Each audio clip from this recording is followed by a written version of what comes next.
I tell you what, my love, he wheezed in the most lachrymose chant. I tell you what, my love. Kiki.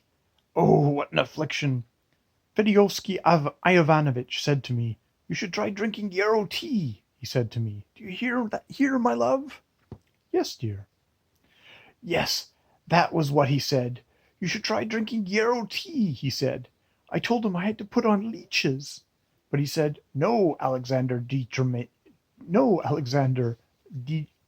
Demyanovitch. Yarrow tea is better. It is laxative, I tell you. Gee. Oh dear. What do you think, my love? Gee. Oh, my love. Gee. Had I better try yarrow tea? Gee. Oh, gee. And so on. "I think it would be just as well to try that remedy," said his wife. "Yes, it would be. You may be in consumption," he said. Gee. And I told him it was gout and irritability of the stomach. Gee. But he would have had it that it might be consumption. What do you think? Gee. What do you think, my love? Is it consumption?" "My goodness, what are you talking about?" "Why, consumption. You had better undress and go to bed now, my love. I've caught a cold in my head today." "Oof," said Ivan Androvitch. "For God's sakes, do move a little. I really don't know what it is the matter with you. Can't you lie still? You're exasperated against me, young man. You want to wound me. I see that. You are, I suppose, this lady's lover?" "Shut up!" "I will not shut up. I won't allow you to order me about. You are, no doubt, her lover. If we are discovered, I am not to blame in any way. I know nothing about it." "If you don't hold your tongue," said the young man, grinding his teeth, "I will say that you brought me here. I will say that you are my uncle who has dissipated his fortune. Then they won't imagine I am this lady's lover anyways." "Sir, you are amusing yourself at my expense. You are exhausting my patience." "Hush, or I will make you hush. You are cursed to me. Come, tell me, what are you here for? If you were not here, I could lie here somehow till morning, then get away." "I can't lie here till morning. I'm a respectable man. I have family ties, of course. What do you think? Surely he is not going to spend the night here?" "Who?" "Why, this old gentleman." "Of course he will. All husbands aren't like you. Some spend their nights at home." My dear sir," cried Ivan Androvitch, turning cold with terror, "I assure you I spend my nights at home too. This is the first time. But, my God, I see you know me. Who are you, young man? Tell me at once, I beseech you, from disinterested friendship. Who are you?" "Listen, I shall resort to violence." "But allow me, sir, to tell you. Allow me to explain all this horrid business." "I won't listen to any explanation. I don't want to know anything about it. Be silent, or—" "But I cannot—" A slight skirmish took place under the bed, and Ivan Androvitch subsided. "My love, it sounds as though there are cats hissing." "Cats? What will you imagine next?" Evidently the lady did not know what to talk to her husband about. She was so upset that she could not pull herself together. Now she started and pricked up her ears. "What cats?" "Cats, my love. The other day I went into my study, and there was a tomcat in my study, and hissed, and hissing, shoo. I said to him, 'What is it, pussy?' And he went shoo again, as though he were whispering. I thought, merciful heaven, isn't he hissing as a sign of death?" "What nonsense you are talking today. You ought to be ashamed, really." "Never mind. Don't be cross, my love. I see you don't like to think of me dying. I didn't mean it. But you had better undress and get to bed, my love. I'll sit here while you go to bed." "For goodness sakes, leave off. Afterwards—" "Well, don't be cross. But I really think that there must be some mice here." "Why, first cats and then mice. I really don't know what it is the matter with you." "Oh, I am all right. I'm key. Never mind. Key. Oh, Lord have mercy on me. Key." "You hear. You are making such an upset that he hears you," whispers the young man. "But if you knew what was happening to me, my nose is bleeding." "Let it bleed. Shut up. Wait till he goes away." "But, young man, put yourself in my place. Why, I don't know with whom I am lying." Would you be any better off if you did? Why, I don't want to know your name. By the way, what is your name? No, what do you want with my name? I only want to explain the senseless way in which... Hush, he is speaking again. Really, my love, there is whispering. Oh no, it is the cotton wool in your ears that have gotten out of place. Oh, by the way, talking of cotton wool, do you know that upstairs kiki, upstairs kiki, and so on? Upstairs, whispered the young man. Oh, the devil! I thought this was the way to the top story. Can it be the second? Young man, whispered Ivan Androvitch, what did you say? For goodness sakes, why does it concern you? I thought it was the top story too. Tell me, for God's sakes, is there another story? Really, someone is stirring, said the old man, leaving off coughing at last. Hush! Do you hear? Whispered the young man, squeezing Ivan Androvitch's hands. Sir, you are holding my hands by force. Let me go. Hush! A slight struggle followed, and then there was a silence again. So I met a pretty woman, began the old man. A pretty woman? Interrupted his wife. Yes, I thought I told you before that I met a pretty woman on the stairs, or perhaps I did not mention it. My memory is weak. Yes, St. John's wort. Gee! What? I must drink St. John's wort. They say it does good. Kee. It does good. It was you interrupting him, said the young man, grinding his teeth again. You said you met some pretty woman today? His wife went on. Eh? Met a pretty woman? Who did? Why, didn't you? I? Well, when? Oh, yes. At last. What a mummy. Well, whispered the young man, inwardly raging at the forgetful old gentleman. My dear sir, I am trembling with horror. My God, what do I hear? It's like yesterday, exactly like yesterday. Hush! Yes, to be sure, I remember. A sly puss, such eyes, in a blue hat. In a blue hat? Aye! It's she! She has a blue hat! My God! Cried Ivan Androvitch. She? Who is she? Whispered the young man, squeezing Ivan Androvitch's hands. Hush! Ivan Androvitch exhorted. In his turn, he is speaking. Ah, my God! Though after all, who hasn't a blue hat? And such a sly little rogue, the old gentleman went on. She comes here to see friends. She is always making eyes, and other friends come to see those friends too. Phoo! How tedious, the lady interrupted.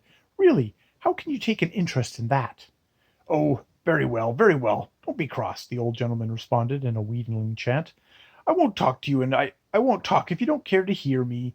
You seem a little out of humor this evening. But how did you get here?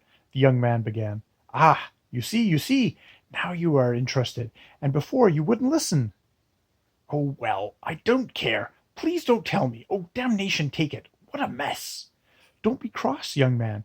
I don't know what I am saying. I didn't mean anything. I only meant to say that there must be some good reason for your taking such an interest. But who are you, young man? I see you are a stranger, but who are you? Oh dear, I don't know what I'm saying. Ugh, leave off, please, the young man interrupted, as though he were considering something. But I will tell you all about it. You think, perhaps, that I will not tell you, that I feel resentment against you. Oh no, here is my hand. I am only feeling depressed, nothing more. But for God's sakes, first tell me how you came here yourself. Through what chance? As for me, I feel no ill will. No, indeed, I feel no ill will. Here is my hand. I have made it rather dirty, so it is dusty here, but that's nothing, when the feeling is true. Ugh, get away with your hand. There's no room to turn, and he keeps thrusting his hand on me. But, my dear sir, you treat me, you will allow me to say so, as though I were an old shoe, said Ivan Androvitch, in a rush of weakest despair, in a voice full of entreaty. Treat me a little more civilly, just a little more civilly, and I will tell you all about it. We might be friends. I am quite ready to ask you home to dinner.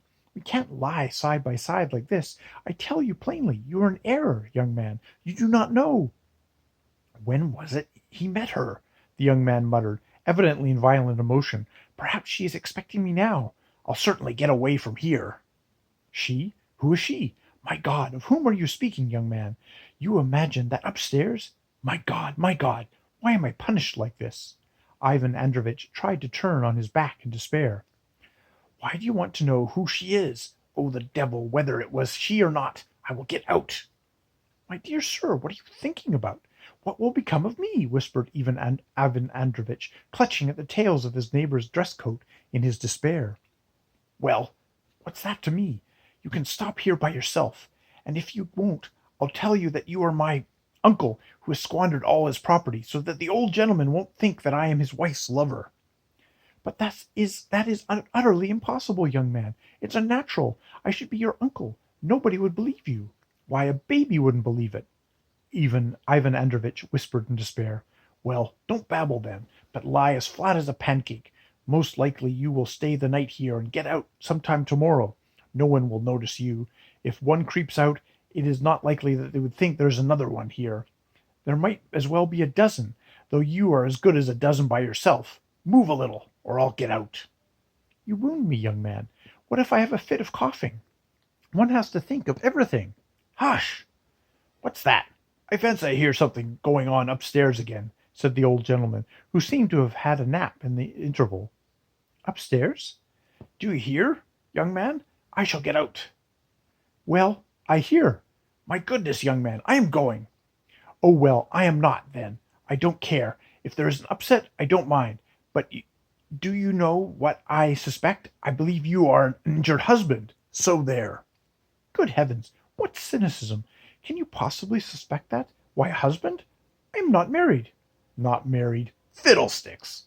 I may be a lover myself. A nice lover. Dear sir, dear sir. Oh, very well, I will tell you the whole story. Listen to my desperate story. It is not I. I am not married. I am a bachelor like you. It is my friend, a companion of my youth. I am a lover. He told me that he is an unhappy man. I am drinking the cup of bitterness, he said. I suspect my wife. Well, I said to him reasonably, why do you suspect her? But you are not listening to me. Listen, listen. Jealousy is ridiculous, I said to him. Jealousy is a vice. No, he said. I am an unhappy man. I am drinking. That is, I suspect my wife. You are my friend, I said. You are the companion of my tender youth. Together we culled the flowers of happiness together. We rolled in feather beds of pleasure. My goodness, I don't know what I am saying. You keep laughing, young man. You'll drive me crazy. But you are crazy now. There, I knew you would say that. When I talked of being crazy, laugh away, young man. I did the same in my day. I, too, went astray. Ah, I shall have inflammation of the brain. What is it, my love? I thought I heard someone sneeze, the old man chanted. Was that you sneezed, my love? Oh, goodness, said his wife. Tish, sounded from under the bed. They must be making a noise upstairs, said his wife, alarmed, for there was certainly a noise under the bed. Yes, upstairs, said the husband. Upstairs, I told you just now. I met a kiki. I met that young swell with a mustache. Oh, dear, my spine. A young swell with mustaches. With mustaches? My goodness, that must have been you, whispered Ivan Androvitch. Merciful heaven, what a man! Why am I here lying with you? How could he have met me? But don't take hold of my face. My goodness, I shall faint in a minute. There was certainly a loud noise overhead at that moment. What can be happening there? Whispered the young man. My dear sir, I am in alarm. I am in terror. Help me. Hush. There really is a noise, There really is a noise, my love. There's a regular hubbub, and just over your bedroom, too. Hadn't I better send up to inquire? Well, what will you think of next? Oh, well, I won't, but really, how cross you are today. My dear, you had better go to bed. Lisa, you don't love me at all. Oh, yes, I do, for goodness sake. I am so tired. Well, I am going. No, oh no, don't go, cried his wife. Or, no, better, go. Why, what is the matter with you?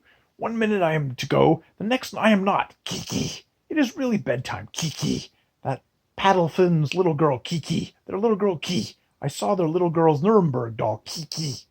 Well, now it's a doll's. Kiki, a pretty doll, Kiki. He is saying goodbye, said the young man. He is going. We can get away at once. Do you hear? You can rejoice. Oh, God grant it. It's a lesson for you. Young man, a lesson for what? I feel it, but you are young. You cannot teach me. I will, though. Listen. Oh dear, I am going to sneeze. Hush, if you dare. But what can I do? If there is a smell of mice here, I can't help it. Take my handkerchief, take my handkerchief, cut off my pocket. I can't stir. Oh my God, why am I so punished? Here's your handkerchief. I will tell you what you are punished for. You are jealous. Goodness knows on what grounds. You rush about like a madman, burst into other people's flats, create a disturbance. Young man, I have not created a disturbance. Hush! Young man, you can't lecture to me about morals. I am more moral than you. Hush! Oh my God! Oh my God!